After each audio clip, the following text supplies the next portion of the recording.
বলদিয়া ড্যামের পাশে দাঁড়ায় একটা কথা বলে যাই, আমাদের মেয়েদের না সমাজে কোনো দাম নাই। মেয়েরা সমাজে এতটা বোঝা হয়ে দাঁড়াইছে, প্রবাসী মেয়েরা ভালো না, গার্মেন্টসে কাজ করলে ভালো না, ডিভোর্সি মেয়েরা ভালো না, জামাই মারা গেছে এই মেয়েরাও ভালো না। ভালো কিরা? যারা স্বামীর ঘরে থেকে প্রক্রিয়া করতেছে, স্বামী বিদেশে, স্বামী চাকরি করে লক্ষ লক্ষ টাকা কামায়, সেই টাকা নিয়ে বয়ফ্রেন্ড নিয়ে ঘুরতেছে, সেই সব মেয়েরা সমাজে ভালো। কারণ কি? তাকে জামাই আছে, এই জন্য তারা ভালো। একটা জামাই আলা মেয়ে 10টা পোলা লাগে কথা কইলেও সমস্যা নাই, কিন্তু একটা জামাই ছেলে মেয়ে একজনের সাথে কথা বললে সমস্যা। আসলে সমাজে মেয়েদেরকে কোন চোখে দেখে জানি না, আমার মনটা খুব খারাপ। কারণ হয়েছে কি, আমার আজকে 2 দিন ধরে মোবাইলে নেট নাই। তো আমি কপির ওইরকম গর্জ করে বলতেছি না যে আমার নেট ঢুকাই দে, ঠিক আছে আমি নেট ছাড়াই চলে দেখি কয়দিন কেমন লাগে। কারণ হয়েছে বাসার মধ্যে 5টা মিনিটের জন্য আমি নেট বন্ধ করবার না। কপিলের 4টা বাচ্চা আছে, কপিলের একটা ভাই বউ আছে, এই 5জন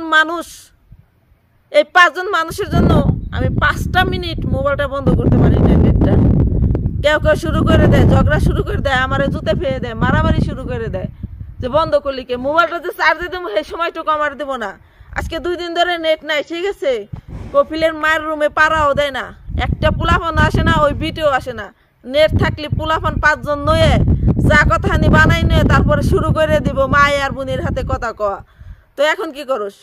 আমি এই সপ্তাহের মধ্যে কপিলরে কমন আমার নেট ঢুকাই দেওয়ার জন্য, দেখি তোরা কি করস। এনে চলবো, কিন্তু আমার নেট 2 মিনিট বন্ধ করলে আমার লোকে ঝগড়া করা শুরু করে দেয়। এখন মূলত আসলাম ময়লা ফেলানোর জন্য, নাহলে আরেক বিটির রুমে, মানে কপিলের বড় ভাইয়ের রুমের 5জন পোলাপান হারের মতো এনে দৌড়াইতেছে, বিয়ের যোগ্য। একটারও কইব না যে ময়লার কিসটা ফালাই দেয়া যা দৌড় দে। এই আমি ঘরে কাজ করতেছি, আমারে খবর কইতেছে বাইরে ময়লা থুইছি, ময়লা ফালাই দিয়েছি। সুযোগ পাইছে আর 6 মাস, তারপরে খাইস, ঠিক আছে। আমি দেখে তোকে বাসায় কাজ করে গেলাম, নিজের রান্না করে খাই দেখে ক্ষুধার চাহিদাটা আমার ভিতরে নাই। তাছাড়া ওকে হাতে যা উঠে ওয়ে খায়, কোনো খাদ্যামে এই বাসায় কাজ করতে পারবো না, ওকে রুমে যা থাকে ইয়ে খায়। আমি চ্যালেঞ্জ করে কইতে পারবো, আমি জানি আমি এই বাসায় এসে 4 বছর 2 মাস কাজ করে বাংলাদেশে যাওয়ার পরে যতদিন এই বাসার মানুষ বাঁচা থাকবো ততদিন আমার নামটা মুখে দিতে হবে। আমি এমন কিছু রেকর্ড এই জায়গা কইরে গেছি। কারণ হয়েছে কি, যে কাজ করতে যাকো আমার নামটা তাদের মুখে আসবে। 100টা খাদ্যামা যদিও আসে, কেউ কইব না যে স্বপ্নের মতো একটা পাইছি, স্বপ্নের মতো রান্না ভালো ছিল, স্বপ্নের মতো এটা ভালো ছিল, স্বপ্নের মতো চরিত্র ভালো ছিল।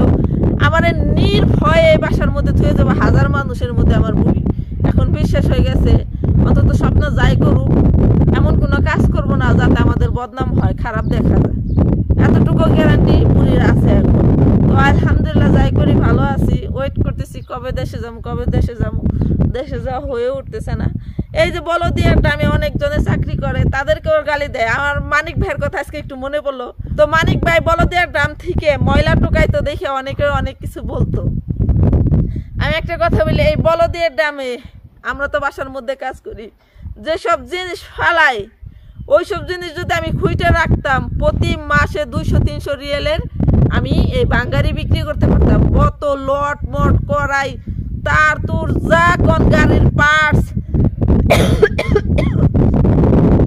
একটু যে সবকিছু এখানে এনে ফালাই। তো এইগুলো যদি আমি জমা করে রাখতাম, প্রতি মাসে না এলেও আমি 50 কেজি করে মাল আমি বিক্রি করতে পারতাম। তো ছোট করে কোনো কাজে দেখার নাই, পৃথিবীতে আসছি কর্ম করে খাওয়ার জন্য, ঠিক আছে। বাঙ্গারি টোকাই বলদিয়ার দামে কাজ করি আর খাদ্যামার কাজ করি, হালাল পথে ইনকাম করতেছি। ব্যবসা করবে যে ওজনে কম দিতেছি না, চুরি করতেছি না, লুচ্চামগিরি করতেছি না, দেহ বিক্রি করতেছি না, অবৈধ টাকা কামাইতেছি না, কাজ করতেছি ভাই। এত ছোট করে কিছু বলার নাই, জীবনে অনেক দুঃখ কষ্ট আছে। আমার ভিতরকার দুঃখ যদি আপনাদের সাথে প্রকাশ করি 1000 বার সালাম দিয়ে যাবেন, এটা আমার চ্যালেঞ্জ। কিন্তু প্রকাশ করি না, হয়তো 10 জনে কথাটা শুনবে, একজনে সেখানে এসে আবার গালি দিবে। দরকার কি? নিজের ভিতরকার দুঃখ নিজের ভিতরে আছে, নিরিবিল একটা জায়গায় দাঁড়ায় আছি। আকাশের অবস্থা দেখছেন, আজকে সারাদিনের রোদ উঠে নাই, বৃষ্টি হইলো কিছুদিন আগে 10 মিনিট, খুবই খারাপ লাগতেছে। তাই ময়লা ফেলাইতে এসে ভাবলাম আপনাদের সাথে একটু গল্প করি। তো গল্প করলাম, সবাই ভালো থাকবেন, বাসায় যাই।